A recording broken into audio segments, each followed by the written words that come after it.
Alors, c'est important de pouvoir faire la différence entre burn-out et dépression. Donc, évidemment, pour vous en tant que médecin, et puis aussi pour les patients, de remettre un peu tout ça dans leur histoire personnelle aussi. Alors, le burn-out, il n'est pas classifié dans les ouvrages de référence en psychologie, donc le DSM, la CIM, etc.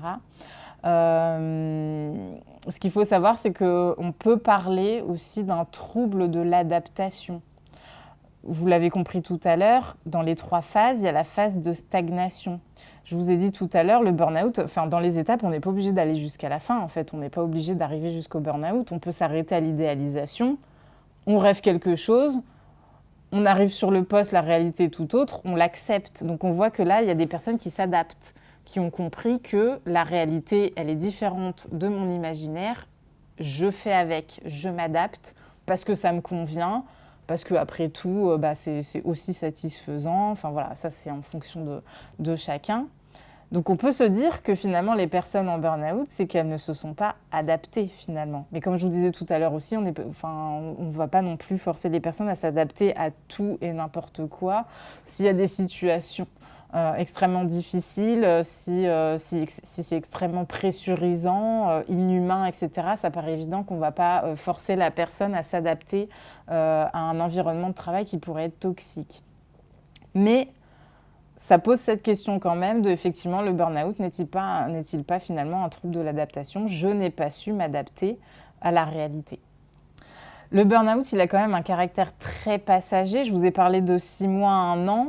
C'est le temps, en fait, pour la personne, bon, déjà de se reposer, évidemment, puisqu'on arrive quand même à une fatigue physique et mentale, d'élaborer autour du sujet, c'est-à-dire, voilà, il y a eu tel poste, il y a eu telle thématique, il y a eu tels événements, voilà comment je les ai traités, voilà comment je pourrais les traiter différemment plus tard. Le caractère est quand même passager. C'est quand même différent de la dépression. Vous pouvez avoir des personnes en dépression sur plusieurs années. Le burn-out, la personne n'est pas en burn-out pendant 2 ans. Comme je vous dis, c'est en général entre 6 mois et 1 an. Il n'existe du burn-out que 2 voies de sortie. C'est soit on modifie l'organisation du travail, donc c'est-à-dire que quelqu'un qui serait par exemple en arrêt de travail, il va falloir du coup qu'il puisse identifier à quel point il va pouvoir modifier les causes qui l'ont amené au burn-out.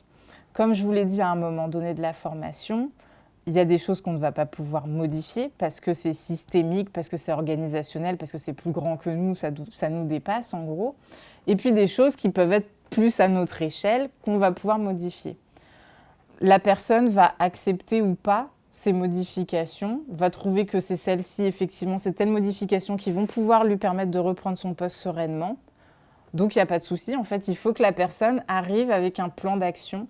Donc, souvent, ce qui est préconisé, c'est qu'elle puisse détailler les causes de son mal-être, voir où est-ce qu'elle peut jouer, modifier les choses, qu'est-ce qu'elle va pouvoir apporter à son manager, par exemple, en termes de plan d'action.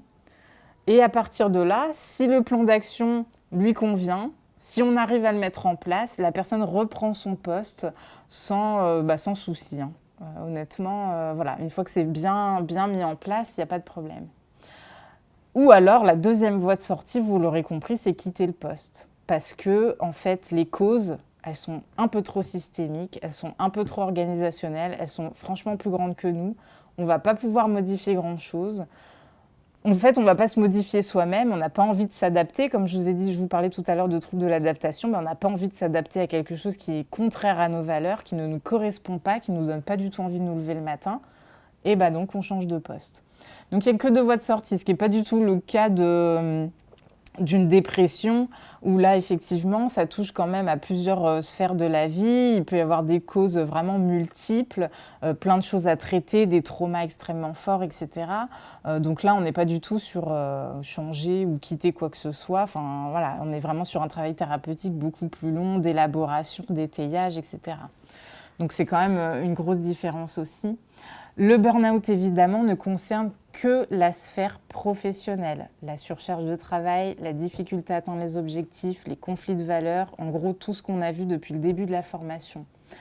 La dépression, ça touche toutes les sphères de la vie. Comme je vous disais tout à l'heure, quelqu'un en burn-out, vous le sortez de son poste, il va bien. C'est d'ailleurs ce qui est assez frustrant pour les patients. Des fois, ils vous le diront qu'ils culpabilisent d'être en arrêt maladie parce qu'en fait, même leur famille, leurs amis se disent en fait, là, la personne va très bien et pourtant, elle est en arrêt maladie. Ce qui n'est pas le cas de la dépression. On voit bien que voilà, la personne n'est parfois bien nulle part. Il y a quand même il y a un manque d'envie sur plein de sujets, ce qui est honnêtement pas le cas du burn-out. Il y a un coup d'arrêt extrêmement brutal dans le burn-out, ce que je vous disais tout à l'heure. Le sujet qui dit qu'il ne peut plus sortir de son lit, rentrer dans son bureau, répondre au téléphone, c'est extrêmement précis. C'est un coup d'arrêt extrêmement brutal. On est sur une... En fait, les étapes du burn-out, c'est une étape descendante, mais enfin, le coup d'arrêt, par contre, il est bien défini. On peut vraiment le nommer, on peut donner une date. On peut donner une date et un horaire même. Il y a vraiment des personnes qui arrivent à vous dire à 13h01, je suis partie du bureau, je ne suis plus jamais revenue. La phobie du lieu de travail.